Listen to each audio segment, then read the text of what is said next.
بسم اللہ الرحمن الرحیم، صفحہ 49، فصل فی تعریف طریق المراد بالنصوص۔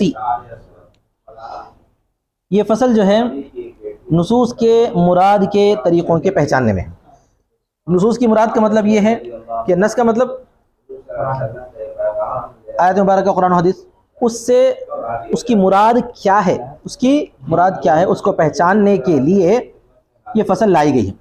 اعلم ان لمعرفت المراد بالنصوص طرقا، جان لو کہ نصوص کی مراد پہچاننے کے چند طریقے ہیں۔ نصوص کی مراد پہچاننے کے چند طریقے، ان طریقوں کے ذریعے آپ کو پتہ چلتا ہے کہ یہاں پر اس عبارت کی کیا مراد ہے، اس طریقے پر یہ سمجھ میں آتا ہے۔ منہا، اس میں سے پہلا، منہا بولے تو اس میں سے پہلا، یہ منہا چھوٹا ہے، موٹا ہونا چاہیے بھی۔ ان اللفظ اذا كان حقیقتا لمعنى ومجازا لاخر فالحقیقت اولا، نص کی مراد پہچاننے کا سب سے پہلا طریقہ تو یہ ہے کہ کوئی لفظ ایسا ہو جس کے دو معنی ہیں، ایک معنی حقیقی ہے اور ایک معنی مجازی ہے۔ تو آپ کون سے معنی مراد لینا؟ حقیقی معنی مراد لینا، سمجھ آگے بات؟ ہاں، یہ پہلی اس میں پہلی قسم یہ ہے، یعنی نص کی مراد پہچاننے کی پہلی قسم یہ ہے کہ لفظ جب ہو اس کی ایک معنی حقیقت اور دوسرے مجاز، فالحقیقت اولا، تو حقیقی معنی زیادہ بہتر ہے۔ اس کی مثال ہے ما قال علماؤنا، جو ہمارے علماء نے کہا، البنت المخلوقۃ من ماء الزنا یحرم علی الزانی نکاحها، کہ وہ بیٹی جو زنا کے پانی سے پیدا ہوئی ہے، زانی پر حرام ہے اس کا نکاح ہونا۔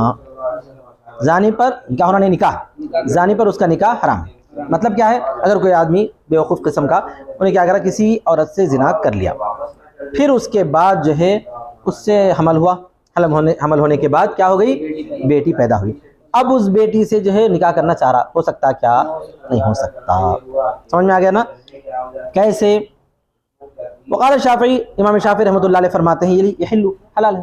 انہوں کیوں کہتے ہیں؟ اس لیے کہ یہ جو پہلے ہوا نا وہ زنا ہے، اور زنا سے حرمت مصاہرت ثابت نہیں ہوتی، زنا سے کوئی حکم ثابت نہیں ہوتا، ان کا یہ جزل ہے، زنا سے کوئی حکم ثابت نہیں ہوتا، تو وہ غیر عورت ہو گئی، اور غیر عورت کی کوئی بیٹی ہے، وہ بھی غیر بیٹی ہے، تو کسی بھی غیر عورت سے یا غیر لڑکی سے یہ نکاح کر سکتا نہیں کر سکتا؟ کر سکتا ہے۔ یہ کون بولتے ہیں؟ امام شافعی رحمۃ اللہ علیہ فرماتے ہیں۔ لیکن ہمارے پاس ویسا نہیں ہے، ہمارے علماء نے کیا کہا؟ وہ بیٹی جو زنا کے پانی سے پیدا ہوئی ہے، حرام ہے زانی پر اس کا نکاح۔ امام شافعی رحمۃ اللہ نے فرمائی یحل، حلال ہے۔ وصحیح ما قلنا، صحیح وہ ہے جو ہم نے کہا، صحیح وہ ہے جو ہم نے کہا۔ کیوں؟ لأنها بنته حقیقتا، اس لیے کہ وہ اس کے حقیقت میں بیٹی ہے۔ لفظ کے حقیقی معنی ثابت ہو رہے ہیں۔ اللہ تعالیٰ نے حرمت علیکم امہاتکم وبناتکم فرمایا، بنت کے اندر انہیں شامل ہے نہیں ہے، اس کی جو بیٹی ہے بھائی، اگرچہ کہ غلط انداز میں پیدا ہوئی سو ہے، مگر ہے کس کی؟ یہ ہم کہتے ہیں لأنها بنته حقیقتا، اس لیے کہ وہ اس کی حقیقی بیٹی ہے۔ فتدخل تحت قول تعالی حرمت علیکم امہاتکم وبناتکم، تو داخل ہو جاتی ہے وہ اس کے قول، اللہ تعالیٰ کے قول حرمت علیکم امہاتکم وبناتکم کے تحت۔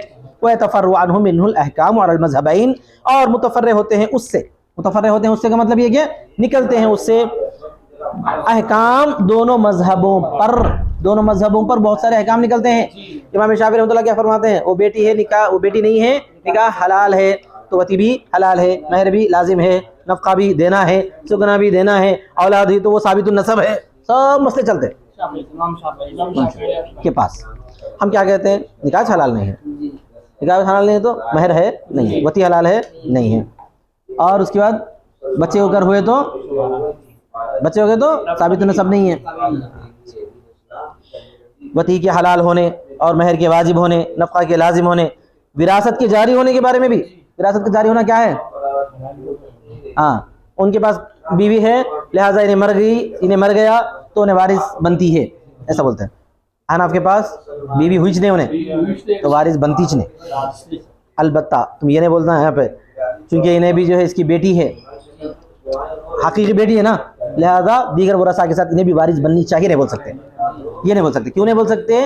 کیونکہ حلال جو بیٹی ہے اس کو وارث بنایا جاتا ہے، حرام سے جو بیٹی پیدا ہوئی وہ انہیں وارث نہیں ہوتی۔ آئی بات سمجھ میں؟ ہاں، ثابت النسب نہیں مانا جاتا اس کو، ثابت النسب نہیں مانا جاتا، اگرچہ کہ اس کی بیٹی ہے لیکن اس کے باوجود بھی ٹھیک ہے۔ وولایت المنع عن الخروج والبروز، اور منع کی ولایت، نکلنے سے اور باہر جانے سے، ظاہر ہونے سے۔ منع کی ولایت کا مطلب گھر میں جانے سے، گھر سے باہر نکلنے سے روکنا، شوہر اپنی بیوی کو روک سکتا نہیں روک سکتا؟ تو امام شافعی کے پاس انہیں بیوی بن گئی تو انہیں جو ہے باہر جانے سے گھر سے جانے سے روک سکتا ہے. ہمارے پاس روک ہی نہیں سکتا. کیوں نہیں روک سکتا؟ انہیں بیوی نہیں بنی, نکاح ہوا ہی نہیں, کیسا روک سکتا؟ ہو گئی نہیں بات؟ ہاں. تو نص کی معرفت کے جو طریقے ہیں ان میں سب سے پہلا طریقہ یہ ہے کہ اگر کوئی لفظ ایسا ہو جس کے ایک معنی حقیقی ہوتے ہیں دوسرے معنی مجازی ہوتے ہوں تو حقیقی معنی پر ہی عمل کر لیا جائے. دوسری چیز ومنها ان احد المحتملين اذا اوجب تخصصا في النص دون الاخر فالحمل على ما لا يستلزم التخصيص اولا. دوسرا نص کی مراد پہچاننے کا دوسرا طریقہ یہ ہے کہ کوئی لفظ ایسا ہے کہ نص میں کوئی تخصیص کو ثابت کرتا ہے, نص میں کسی تخصیص کو ثابت کرتا ہے اگر کوئی معنی لیے تو, جبکہ دوسرا معنی لیے تو تخصیص کو ثابت نہیں کرتا. تو ایسے معنی لو جس سے تخصیص ثابت نہیں ہوتی, یہ زیادہ بہتر ہے. ایسے معنی لو جس سے تخصیص ثابت زیادہ بہتر ہے. مثال کے طور پر اولا مستم النساء ہے. اولا مستم النساء, لامسا کے معنی ہیں دو, چھونا, ہاتھ سے چھونا کو بھی لامسا بولتے ہیں اور جمع کرنے کو بھی لامسا بولتے ہیں. ہم لوگ جو ہے لامسا کا معنی جمع کا کرتے ہیں کیونکہ یہ معنی لینے سے اس میں کسی قسم کی تخصیص کو ثابت کرنے کی ضرورت نہیں پڑتی ہے. اس آیت کا حکم ہر جگہ عام بن جاتا ہے, ہر جگہ عام بن جاتا ہے. کیسے دیکھو ترجمہ دیکھیے, دو محتملوں میں سے ایک جب واجب کرتا ہے کوئی تخصیص کو نص میں نہ کہ دوسرا. دو محتملوں میں سے ایک بولے تو لفظ کے کوئی معنی ایسے ہیں جس میں ایک معنی کا بھی احتمال ہے دوسرے معنی کا بھی احتمال ہے. تو ایسے معنی کا احتمال جو تخصیص کو ثابت کرتا ہے یا واجب کرتا ہے وہ نہ لیں آپ, بلکہ ایسے معنی کو لیں جو عام ہو, جو تخصیص کو ثابت نہیں کرتا ہو. یہ مطلب دو محتملوں میں سے ایک جب واجب کرتا ہے تخصیص کو نص میں نہ کہ دوسرا تو محمول کرنا, فالحمل بولے تو محمول کرنا اس پر جو تخصیص کو لازم نہ کرتا ہو زیادہ بہتر ہے. محمول کرنا, فالحمل مبتدا ہے, اولا خبر ہے, محمول کرنا اس پر جو تخصیص کو لازم نہ کرتا ہو زیادہ بہتر ہے. ٹھیک ہے. مثال ہو فی قول تعالی, اس کی مثال اللہ تعالیٰ کے قول میں اولا مستم النساء, یا تم نے عورتوں سے ملامست کیا ہو.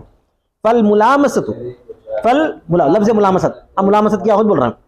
لفظ ملامست اگر وہ محمول کیا جائے گا وقاع پر, جماع پر, وقاع بولے تو جماع, اگر وہ محمول کیا جائے گا جماع پر کان النص معمولا بھی فی جمیع صور وجودہ, تو نص معمول بھی ہوگا. نص یعنی آیت مبارکہ پر عمل کیا جائے گا, آیت مبارکہ پر عمل کیا جائے گا تمام اس کے وجود کی صورتوں میں, اس کے وجود کی تمام صورتوں میں. ولو حملت علی المس بالید, اور اگر اسے محمول کیا جائے گا ہاتھ سے چھونے پر, اگر اس کو کیا جائے گا ہاتھ سے چھونے پر کان النص مخصوصا بھی, تو نص کیا ہو جائے گا, مخصوص بھی ہو جائے گا, اس کو جو ہے الگ کر کے نکالنا پڑتا ہے. مثال کے طور پر امام شافعی نے اس کا ترجمہ کیا کیا ہے, ہاتھ سے چھونا ترجمہ کیا ہے, اور بولتے ہیں اگر کسی نے ہاتھ سے چھو لیا تو اس سے کیا ہوتا ہے, بولتے ہیں وضو ٹوٹتا ہے, بولتے ہیں. یہ مسئلہ نکالا نا. ہاں, تب ان سے پوچھو اگر کسی نے جو ہے چھوٹی بچی کو ہاتھ سے چھو لیا وضو ٹوٹنا چاہیے نا, مگر نہیں ٹوٹتا بولتے ہیں. سمجھ میں آ گیا نا. حالانکہ نساء کے اندر چھوٹی بچی آتی نہیں آتی, نہیں وہ تو نساء میں نہیں آتی, وہ جو بالکل سبیہ ہے نا بولے تو ٹھیک ہے بھائی. اگر کوئی محرمات کو چھو لیے, محرمات کا مطلب اپنی ماں, اپنی بہن چھو لیے, تو کیا حکم ہے, وضو ٹوٹتا گا, اور تو نہیں ٹوٹتا بولتے. تو نص کو وہاں پر بھی کیا کر دیا نا, خاص کر دیا. تو جو ہے ایسا معنی بیان کرنا ہے جس معنی سے نص اپنے تمام معاملات میں ثابت نہیں ہو رہا ہے, بعض چیزوں کو جو ہے اس کے حکم سے خارج کرنا پڑ رہا ہے, نکالنا پڑ رہا ہے. جبکہ ہم جو ترجمہ کریں کتنا بہتر, دیکھو یا تم نے عورتوں سے جمع کیا ہو, اور بیوقوف محرمات سے تو جمع نہیں کرتا, کسی اور سے نہیں کرتا, کس سے کریں گا سجدہ, بیویوں سے کریں گے, 2 ہے 3 ہے 4 ہے. تو تم نے جب بیویوں سے کیا ہے جمع تو ظاہر سی بات ہے تم کو کیا کرنا چاہیے, غسل کر لینا چاہیے. اگر کوئی بدنصیب ہے بیوی کو ہٹ کر کسی اور عورت سے بھی جمع کر لیا تب بھی حکم تو وہی ثابت ہوتا ہے کہ اس کو غسل تو کرنا ہی پڑے گا. تو نص اپنے تمام صورتوں پر عمل کرنا آسان ہو جاتا ہے, اس میں سے کسی خاص حکم کو مخصوص کرنے کی ضرورت نہیں پڑ رہی ہے. اور اگر اسے محمول کیا جائے گا مس بالید پر, مس بالید پر, تو نص مخصوص بھی ہوگا, نص مخصوص بھی ہوگا بہت ساری صورتوں میں. فی کثیر من الصور, وہ تو صورتوں میں سے بہت ساروں میں, صورتوں میں سے بہت ساروں. فإن مس المحارم, اس لیے کہ محارم کو چھونا, محارم تو کون ہے, محرم عورتیں, ماں, بہن. والطفلۃ الصغیرۃ جدا, بہت چھوٹی لڑکی کو چھونا, غیر ناقضا للوضوء, اب چھوٹی سی بچی ہے جاوید کی, گود میں آ گئی, ارے میں ابھی وضو کرا تو امام شافعی بولتے ہیں نہیں توڑتا، میں وضو نہیں توڑتا، چھوٹی بچی کو بڑی عورت کو چھوڑتے توڑتا، ایسا بولتے ہیں. پھر بڑی عورت میں بھی جو ہے ان کی اماں ہے، کیا بیٹا کہاں گیا بول کے سر پہ ہاتھ رکھے تو وضو ٹوٹ گیا بول کے بولتے، وہاں پر بھی نکال دینا پڑ رہا، ہر جگہ حکم خارج کرنا پڑ رہا ہے. ہاں غیر ناقض، تو ناقض وضو نہیں ہے. للوضوء اصح قول الشافعی، امام شافعی رحمۃ اللہ علیہ کے صحیح قول کے مطابق. بہرحال انہوں تو وہ مسئلہ بیان کر دیے. کیا مسئلہ بیان کر دیے ہیں؟ نہیں وہ تو خیر امام شافعی رحمۃ اللہ علیہ جو ہے خاص کر دیے، لیکن مسئلہ اوپر تو یہی ہے کہ وہاں مس بالید مراد ہے، لہذا بولو اگر کوئی آدمی اپنی بیوی کو یا کسی اور عورت کو محرمات میں چلا کسی عورت کو چھو لیا تو اس کا کیا ہو جاتا ہے؟ وضو ٹوٹ جاتا ہے. تو اب بہت سارے احکام متفرع ہو جاتے ہیں. ہم بولتے ہیں ہاتھ سے چھو تو وضو نہیں ٹوٹتا، اور اس سے نکلتے ہیں دونوں مذہبوں پر بہت سارے احکام. سمجھ میں آ گیا نا؟ ہاں اگر کوئی آدمی ایسا چھو لیا کیا حکم ہے؟ من اباحت الصلاۃ، نماز کے مباح ہونے سے. وضو کی بات چھو لیا تو ان کے پاس نماز مباح نہیں ہے، وضو ٹوٹ گیا. ہمارے پاس نماز ہو جاتی ہے کیونکہ وضو نہیں ٹوٹا. ومس المصحف، قرآن مجید کو چھونے سے ہمارے پاس جائز، ان کے پاس جائز نہیں کیونکہ وضو ٹوٹ گیا. ودخول المسجد، مسجد میں داخل ہونا ان کے پاس جو ہے جائز تو ہے، مکروہ بولتے ہیں. ہاں وضو ٹوٹ گیا. وصحۃ الامامۃ، امامت کا لازم ہونا صحیح ہونا ہمارے پاس صحیح ہے، ان کے پاس صحیح نہیں ہے. ولزوم التیمم عند عدم الماء، اور تیمم کا لازم ہونا پانی نہ ہونے کے وقت. ان کے پاس جو تیمم لازم ہے، پانی نہیں رہا تو ہمارے پاس تیمم لازم نہیں ہے کیونکہ پہلے سے وضو ہے بھائی، نہیں ٹوٹا. وتذکر المس فی اثناء الصلاۃ، اور مس کو یاد کرنا درمیانی نماز میں. مس کو یاد کرنا درمیانی نماز میں. امام شافعی فرماتے ہیں اگر کوئی آدمی جو ہے اپنی بیوی کو چھو لے کر وضو کر کے اپنی بیوی کو چھو لے کر نماز شروع کرا، اس وقت یاد نہیں تھا، اس کو نماز شروع کرنے کے بعد یاد آیا تو کیا ہوتا؟ نماز کنٹینیو کر سکتا انہیں؟ نہیں کر سکتا. نہیں کر سکتا. کیوں نہیں کر سکتا؟ وضو ٹوٹ گیا تھا نا. ہمارے پاس کر سکتا ہے، کوئی حرج کی بات ٹھیک ہے. تو دو چیزیں ہو گئی. کیا ہو گئی؟ دو چیزیں ہو گئی. کون کون سی دو چیزیں ہو گئی؟ ایک ہی دو چیزیں تھی یہ نس کے مراد پہچاننے کے طریقے. ان میں سے پہلا طریقہ کیا تھا؟ چل اگر کوئی لفظ ایسا ہو جو ایک حقیقی معنی، اس کے حقیقی معنی بھی مجازی معنی بھی ہے. دوسرا یہ ہے کہ اگر کوئی لفظ ایسا ہے اس کے معنی پر عمل کرنے میں کوئی مخصوصیت وغیرہ کرنے کی نوبت آ رہی ہے تو ہم ویسا معنی نہیں لینا، ایسا معنی لینا اس معنی سے جو ہے مخصوصیت کرنے کی ضرورت نہ پڑے. ٹھیک ہے. ومنها ان النص اذا قرئ بقراءة او روي بروايه كان العمل به على وجه يكون عملا بالوجهين اولا. نص ایسی ہے جو کبھی دو قراتوں سے پڑھی گئی ہے یا دو روایتوں سے مروی ہوئی ہے، تو آپ ایسی قرات یا ایسی روایت لے لینا کہ جو دونوں پر عمل ہو جائے، یہ زیادہ بہتر ہے. قرآن مجید کی مختلف قراتیں ہیں، 7 قراتوں میں قرآن مجید نازل ہوا، 7 قراتیں متواتر ہیں، 7 قراتوں میں پڑھ سکتے ہیں آپ. مگر کبھی کبھار ایسا ہوتا ہے کہ ایک قرات کے معنی کچھ اور رہتے ہیں، دوسری قرات کے معنی کچھ اور رہتے ہیں. تو آپ جو ہے نص کی ایسی قرات لے لینا کہ جو ہے تمام صورتوں میں عمل ہو جائے، تمام صورتوں پہ دونوں صورتوں میں عمل ہو جائے، ایسی قرات کو لینا زیادہ بہتر ہے. جیسے دیکھیے مثال کے طور پر، بے شک نص جب پڑھی گئی ہے 2 قراتوں کے ساتھ یا روایت کی گئی 2 روایتوں سے، کان العمل به، تو اس پر عمل کرنا ایسے طریقے پر ہو، یکون عملا بالوجهین اولا، کہ دونوں وجہوں پر عمل کرنا ہو جائے، یہ زیادہ بہتر ہے. دونوں وجہوں پر عمل کرنا ہو جائے زیادہ بہتر. مثال فی قولی تعالی، اس کی مثال اللہ تعالیٰ کے قول میں وارجلکم اذا قمتم الى الصلاة فاغسلوا وجوهكم وايديكم الى المرافق وامسحوا برؤوسكم وارجلکم پڑھا گیا نا، قرئ بالنصب، نصب کے ساتھ پڑھی گئی ہے. عطفا علی المغسول، مغسول پر عطف کرتے ہوئے. مغسول بنے دھونے والے اعضاء، کیا ہے وہ؟ فاغسلوا وجوہکم پر عطف کرتے ہوئے ارجلکم کہا گیا ہے، یعنی تم نے پیروں کو دھو لو. وبالخفض، دوسری قرات ہے وارجلکم، دوسری قرات کیا ہے؟ ارجلکم، تو وہ عطفا علی الممسوح، ممسوح پر عطف کرتے ہوئے ہے، مساق پر، یعنی تم اپنے سروں کا مسا کرو، اپنے پیروں کا مسا کرو. بھی قرات نکلی ہے اپنے فحملت قراءة الخفض على حالة التخفف. تو ہم دونوں قراتوں کو جو ہے لے لیں گے، دونوں قراتوں کو لے لیں گے. تو جو خفض یعنی زیر کی کسرے کی جو قرات ہے اسے محمول کیا جائے گا موزہ پہننے کی حالت پر. تخفف بولے تو موزہ پہننے کی حالت. کیا مطلب ہے؟ وَأَرْجُلِكُمْ، اور تم اپنے پیروں کا مسا کرو جبکہ تم حالت موزے میں ہو. سمجھ میں آ گیا نا؟ موزہ پہننے کی حالت میں ہو ایسا. وَقِرَاءَةُ النَّصْبِ عَلَى حَالَةِ عَدْمِ التَّخَفُّفِ، اور نصب کی قرات کو ہم لے لیں گے موزہ نہ پہننے کی حالت پر. عام حالات میں کیا کریں گے آپ؟ فَغْسِلُوا وُجُوهَكُمْ فَغْسِلُوا أَرْجُلَكُمْ. اور موزہ پہننے کی حالت میں ارجلکم فامسحوا برؤوسکم وارجلکم، ایسا دونوں قراتوں پر عمل کیا جائے گا. وہ بھی اعتبار حاصل معنی، اسی معنی کے اعتبار سے قال البعض، بعض حضرات نے کہا جواز المسح ثبت بالکتاب، مسح کا جواز کتاب اللہ سے ثابت ہے. مسح کا جواز کہاں ثابت ہے؟ سمجھ میں آ گیا نا، اللہ کی کتاب سے بھی ہم نکال کے بتائے ہیں. وکذالک قول تعالی، اور ایک مثال اسی طرح اللہ تعالیٰ کا قول ہے حتی یطہرن ویسألونک عن المحیض قل هو اذن فاعتزلوا النساء في المحيض ولا تقربوهن حتى يطهرن، اور يطهرن دونوں بھی آیا ہے. تو ہم دونوں قراتوں پر عمل کریں گے. یطہرن کی قرات پر عمل کریں گے اس وقت میں جبکہ جو ہے مکمل 10 دن کے بعد حیض بند ہوا ہو، پاک ہو جائے تو جمع کر سکتے ہیں. اور یطہرن کی آیت پر عمل کریں گے، قرات پر عمل کریں گے اس صورت میں جبکہ 10 دن سے پہلے پہلے حیض بند ہوا ہو. کیا مطلب؟ اگر 10 دن سے پہلے پہلے حیض بند ہو گیا ہے تو اس وقت عورت سے ابھی جمع مت کرو جب تک کہ انہیں خوب پاکی حاصل کر لے، یعنی حیض بند بھی ہو جائے اور غسل بھی کر لے. آئی بات سمجھ میں؟ ہاں. یطہرن مانے پاکی حاصل کرنا، یطہرن مانے خوب پاکی حاصل کرنا. دیکھیے ہاں کہاں ہے جی. اسی طرح اللہ تعالیٰ کا قول ہے حتی یطہرن، قرئ بالتشدید والتخفیف، پڑھا گیا ہے تشدید کے ساتھ بھی اور تخفیف کے ساتھ بھی. فیعمل بقراءۃ التخفیف، تو عمل کی جائے گی قراءۃ تخفیف کو اس صورت میں جبکہ اس کے ایام 10 دن ہوں، جبکہ اس کے ایام 10 دن. چنانچہ مسئلہ بتایا گیا 10 دن کے بعد حیض بند ہو گیا فوراً جمع کر سکتے ہیں، فوراً جمع کر سکتے ہیں. انہیں جو ہے پانی نہانے کی ضرورت نہیں ہے. پانی نہیں بولتے، نہانے کی ضرورت نہیں ہے. دودھ نہاتے کیا؟ پانی سے نہاتے. اور جو ہے قراءۃ تجدید اس صورت میں جبکہ جو ہے اس کے دن 10 دن سے کم ہو، دونوں عشرہ وہ تو 10 دن سے کم. وعلی ھذا قال اصحابنا، اسی بنا پر ہمارے اصحاب نے کہا اذا انقطع دم الحیض، جبکہ بند ہو جائے حیض کا خون باقل من 10 ایام، 10 دنوں سے کم میں، لم یجز وطی الحائض، جائز نہیں وطی حیض سے وطی کرنا. حیض بند ہونے کے بعد ابھی وطی کرنا جائز نہیں، حتی تغتسل، یہاں تک کہ غسل کر لے. لأن کمال الطہارۃ یثبت بالاغتسال، اس لیے کہ پوری طہارت ثابت ہوتی ہے غسل کرنے سے. پوری طہارت کب ثابت ہوتی ہے؟ غسل کرنے سے، یعنی الطہرن ہو گئی اس وقت. کیا ہو گئی؟ ولو انقطع دمها ل10 ایام، اور اگر ختم ہو جائے اس کا خون 10 دنوں میں، جاز وطیها قبل الغسل، تو وطی اس سے جائز ہے غسل سے پہلے کیونکہ یہ طہرن پاک ہو گئی بس. اچھا صاحب، لیکن یہاں پر اور ایک بھی مسئلہ ہے.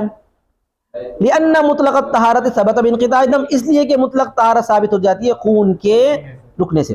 ولہذا قلنا، اسی بنا پر ہم نے اور ایک بھی کہا مسئلہ 10 دن سے کم میں بھی اگر خون رک گیا، 10 دن سے کم میں بھی خون رک گیا، یہاں تک کہ انہیں نہائی بھی نہیں لیکن ایک نماز کا وقت گزر گیا، ایک نماز کا وقت گزر گیا تو یہ طہر آ جاتا. پھر کیسا آ جاتا؟ کیونکہ ایک نماز کا وقت گزر جانا تو اس پر وہ نماز لازم ہوگی نا. خون بند ہونے کے بعد وہ نماز انہیں نہیں پڑھی لیکن نماز کا وقت گزر گیا تو وہ نماز اس پر کیا ہو گئی؟ لازم ہو گئی. نماز کا اس پر لازم ہونا اس بات کی علامت ہے کہ انہیں مکمل پاک ہو گئی ہے، خوب پاک ہو گئی ہے. نماز کا لازم ہونا ایسی صورت میں اگر انہیں غسل نہیں بھی کری تو جمع کر سکتے. تو 3 صورتیں ہو گئی نا. پہلی صورت تو کیا ہو گئی؟ 10 دن ہو گئے فوراً جمع کر سکتے. دوسری صورت یہ ہے کہ 10 دن سے کم ہوا انہیں نہا لی، جمع کر سکتے. 10 دن سے کم ہوا نہیں نہائی لیکن ایک نماز کا وقت گزر گیا اور نماز اس پر لازم ہو گئی تو اس کے بعد جمع کر سکتے. تو اسی وجہ سے ہم نے کہا جب گزر گیا ہے حیض کا خون، بند ہو گیا ہے حیض کا خون 10 دن کے لیے، نماز کے آخری وقت میں تلزمھا فریضۃ الوقت، تو اس کو لازم ہے فریضے کا وقت کا فریضہ. یعنی 10 دن گزرنے کے بعد اگر کسی عورت کو 10 دن گزرنے کے بعد حیض بند ہو گیا، بند ہوتے بالکل نماز کا آخری وقت بچا ہوا ہے، سمجھے ظہر کا وقت ختم ہونے کے قریب اس وقت میں پاک ہو گئے تو وہ ظہر کی نماز اس پر لازم ہوگی، وہ ظہر کی نماز لازم. وَإِن لَّمْ يَبْقَ مِنَ الْوَقْتِ، اگرچہ کہ باقی نہ ہو وقت سے اتنی مقدار جس میں وہ غسل کر سکے، اتنی مقدار جس میں غسل کر سکے. وَلَوْ انْقَطَعَ دَمُهَا لِأَقَلَّ مِنْ 10 أَيَّامٍ، اور اگر اس کو بند ہو گیا ہے اس کا خون 10 دن سے کم میں، فی آخری وقت الصلاۃ، نماز کے وقت کے آخر میں، ان بقی من الوقت مقدار ما تغتسل فیہ، اگر باقی رہے وقت سے اتنی مقدار جس میں وہ غسل کر سکے، وتحرم للصلاۃ، اور نماز کا تحریمہ باندھ سکے. تحریمہ باندھنا، اللہ اکبر کہنا، لکھ لو، تحریمہ باندھ سکے. اگر 10 دن سے کم میں خود بند ہو گیا، کیا تفصیل ہے وہاں پہ؟ تو خود پاک ہونا کب شمار کریں گے؟ جبکہ انہیں نہا لے، یعنی اتنا وقت ملے، چاہے انہیں نہائے نہ نہائے، اتنا وقت ملے جس وقت میں وہ کیا کر سکے؟ نہا سکے، نہا کے تکبیر تحریمہ باندھ سکے، تب جا کر اس پہ وہ نماز فرض ہوتی ہے، نہیں تو نہیں ہوتی. کیوں؟ یہاں پر یطہرن کے معنی لیے ہیں. سمجھ میں آ گیا نا؟ تو لزمت الفریضۃ، اس پر فریضہ لازم ہوگا، والا فلا، ورنہ تو اس پر فریضہ لازم نہیں ہوگا۔ تو نس کی مراد پہچاننے کے کتنے طریقے بیان کیے گئے؟ 3 طریقے بیان کیے گئے۔ بس یہ تینوں طریقے ہی بہت زیادہ امپورٹنٹ ہیں، اہم ہیں۔ ان تینوں طریقوں کو اپنے ذہن کے اندر ٹھونس لو۔ یہ نس کی مراد پہچاننے کے 3 صحیح طریقے ہیں، اس کے بعد بعض غلط طریقے بھی بیان کریں گے اور ان طریقوں سے ہم کو پرہیز کرنا ہے، ٹھیک ہے؟ وآخر دعوانا الحمدللہ رب العالمین۔